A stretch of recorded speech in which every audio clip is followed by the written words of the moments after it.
नमस्कार साथियों, आज के इस क्लास में हम लोग देखेंगे राजभाषा हिंदी।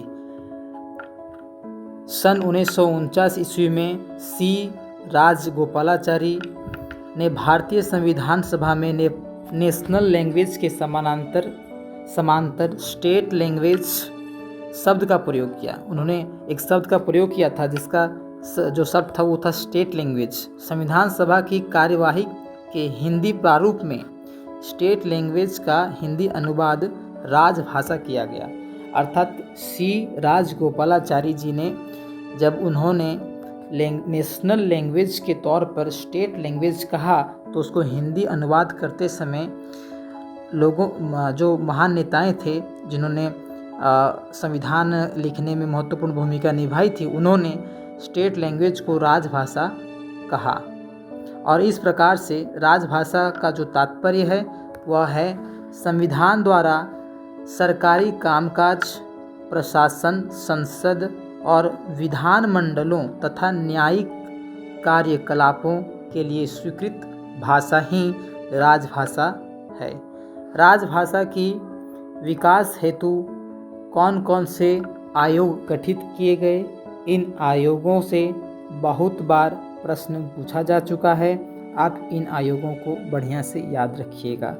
राजभाषा आयोग 1955, संसदीय राजभाषा समिति 1959, फिर राजभाषा अधिनियम 1963, फिर 1967 में यह संशोधित हुआ और उसके पश्चात संकल्प आया 1968 को तथा राजभाषा नियम 1976 को आया।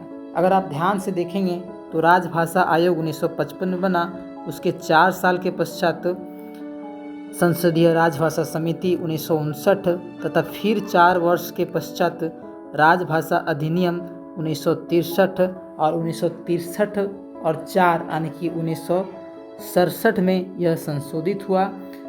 उसके बाद एक वर्ष के पश्चात ही संकल्प बना तथा 1976 यानी कि 8 साल के पश्चात राजभाषा नियम बना।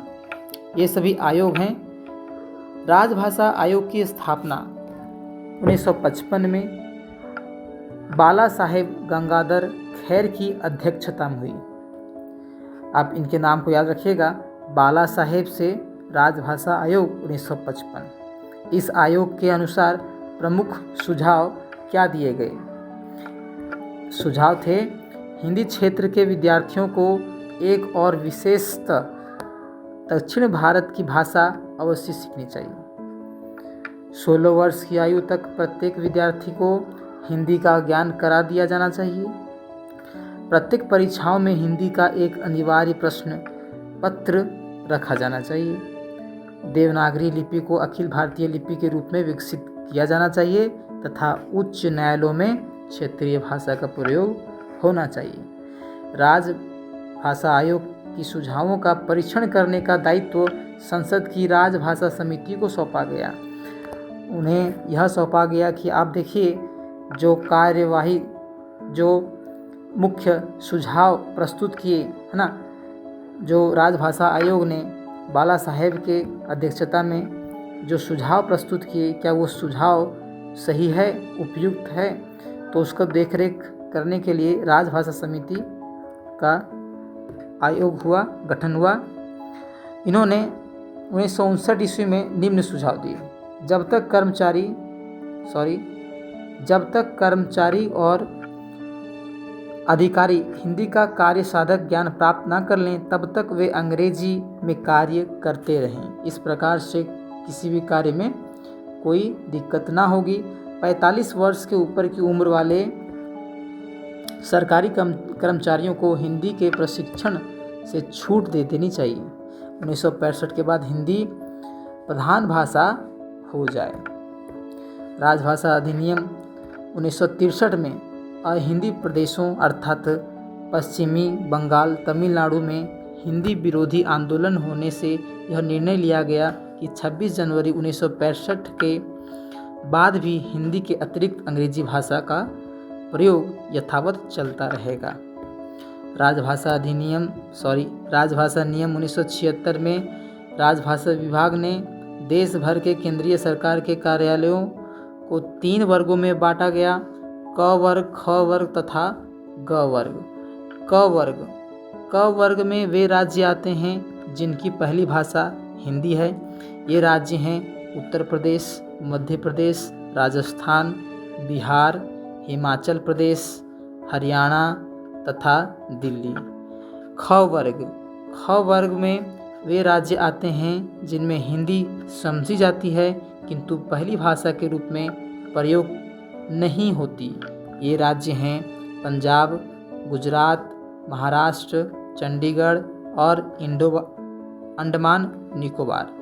तथा ग वर्ग में प्रायः हिंदी नहीं समझी जाती। वे राज्य हैं पश्चिम बंगाल, उड़ीसा, उत्तर पूर्वी क्षेत्र के सभी राज्य तथा दक्षिण भारत के 4 राज्य। आप समझ रहे हैं? क्या समझे आप? राजभाषा नियम 1976 में राजभाषा विभाग ने क्या किया? कौन से विभाग ने? राजभाषा विभाग ने क्या किया? देश भर के केंद्रीय सरकार के कार्यालयों को क्या किया? 3 वर्गों में विभाजित किया। पहला क वर्ग, दूसरा ख वर्ग, तीसरा ग वर्ग। क वर्ग का अर्थ यहाँ पर रखा गया कि यहाँ पर प्रथम भाषा हिंदी है, हिंदी सबको आती है, हिंदी समझते हैं, हिंदी से वार्तालाप करते हैं, हिंदी पत्राचार की भाषा है। दूसरा जो स्टेट शामिल किया गया वो था ख वर्ग। ख वर्ग में पहली भाषा हिंदी नहीं है, परंतु वहाँ पर ऐसी नहीं है कि हिंदी नहीं जानते हैं, वहाँ हिंदी अच्छी तरह से समझी जाती है, वहाँ पर अन्य भाषाएं भी चलती हैं। तथा तीसरा में ग वर्ग, यहाँ पर हिंदी ना तो समझी जाती है और ना ही प्रयोग की जाती है। इस प्रकार से पूरे स्टेट को 3 भागों में बांट दिया गया। आज का क्लास यहीं तक दोस्तों। अच्छी लगी हो तो वीडियो को सब्सक्राइब जरूर करें ताकि मैं नए अपडेट UGC नेट JRF की तैयारी के साथ आ सकूं और दे सकूं।